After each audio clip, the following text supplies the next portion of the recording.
വ്യാജരേഖ ചമച്ചുള്ള അവയവ കച്ചവട കേസിൽ മുഖ്യപ്രതി മുഹമ്മദ് നജീബ് വഴി ഇടപാടുകൾ നടത്തിയവരിൽ ഭൂരിഭാഗം പേരുടെയും മൊഴിയെടുക്കൽ പൂർത്തിയായി. ഇവരിൽ ചിലർ മാത്രമാണ് പണം വാങ്ങി അവയവം വിൽപ്പന നടത്തിയതായി സമ്മതിച്ചത്. കേസിലെ മുഖ്യപ്രതി മുഹമ്മദ് നജീബ് വഴി അവയവം വിറ്റവരിൽ നിന്നും വാങ്ങിയവരിൽ നിന്നുമാണ് അന്വേഷണ സംഘം മൊഴിയെടുത്തത്. കേസിലെ മുഖ്യപ്രതി മുഹമ്മദ് നജീബ് വഴി അവയവ കച്ചവടം നടത്തിയ 20 പേരെയാണ് അന്വേഷണ സംഘം കണ്ടെത്തിയത്. ഇവരിൽ ഭൂരിഭാഗം പേരിൽ നിന്നും മൊഴിയെടുക്കുകയും ചെയ്തു. സ്വീകർത്താക്കളുടെ ദയനീയാവസ്ഥ കണ്ടാണ് അവയവദാനം നടത്തിയതെന്നാണ് ഇവരിൽ ഭൂരിഭാഗം പേരും മൊഴി നൽകിയത്. 2-3 പേർ മാത്രമാണ് അവയവം നൽകിയതിന് പണം കൈപ്പറ്റിയതായി മൊഴി നൽകിയിരിക്കുന്നത്. ബാക്കിയുള്ളവർ പണം വാങ്ങിയതായി സമ്മതിച്ചിട്ടില്ല. ആശുപത്രിയിൽ വെച്ച് വൃക്കകൾ തകരാറിലായ ആളെ കണ്ടെന്നും അവരുടെ നിസ്സഹായാവസ്ഥ കണ്ടാണ് അവയവദാനത്തിന് സമ്മതിച്ചെന്നുമാണ് ദാതാക്കളിൽ ചിലരുടെ മൊഴി. ഇക്കാര്യം അവയവക്കടത്ത് റാക്കറ്റ് പറഞ്ഞു പഠിപ്പിച്ചതാണോ എന്നും പോലീസ് പരിശോധിക്കുന്നുണ്ട്.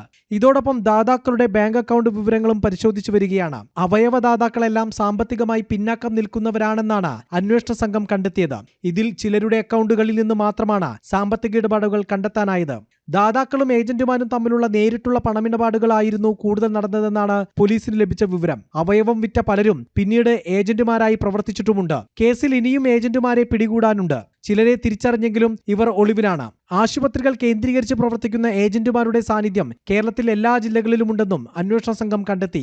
ആശുപത്രിയിലെത്തുന്ന സാധാരണക്കാരെ ലക്ഷ്യമിട്ടായിരുന്നു ഏജന്റുമാരുടെ പ്രവർത്തനം. അവയവം വിൽക്കാൻ സമ്മതം നൽകിയാൽ മതി, മറ്റു കാര്യങ്ങൾ നോക്കാൻ ആളുണ്ടെന്നും അവയവം ദാനം ചെയ്താൽ വൻ തുക നൽകാമെന്നും പറഞ്ഞാണ് ഏജന്റുമാർ ദാതാക്കളെ വലയിലാക്കുന്നത്.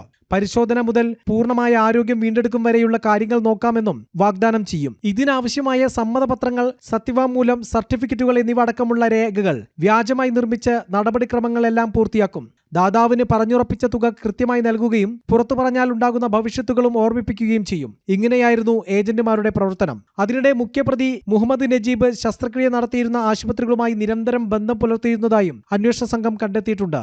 ഇയാളുടെ ഫോൺ പരിശോധനയിൽ വൻ സാമ്പത്തിക ഇടപാടുകളുടെ വിവരങ്ങളും ലഭിച്ചിട്ടുണ്ട്. ജനം, കൊച്ചി.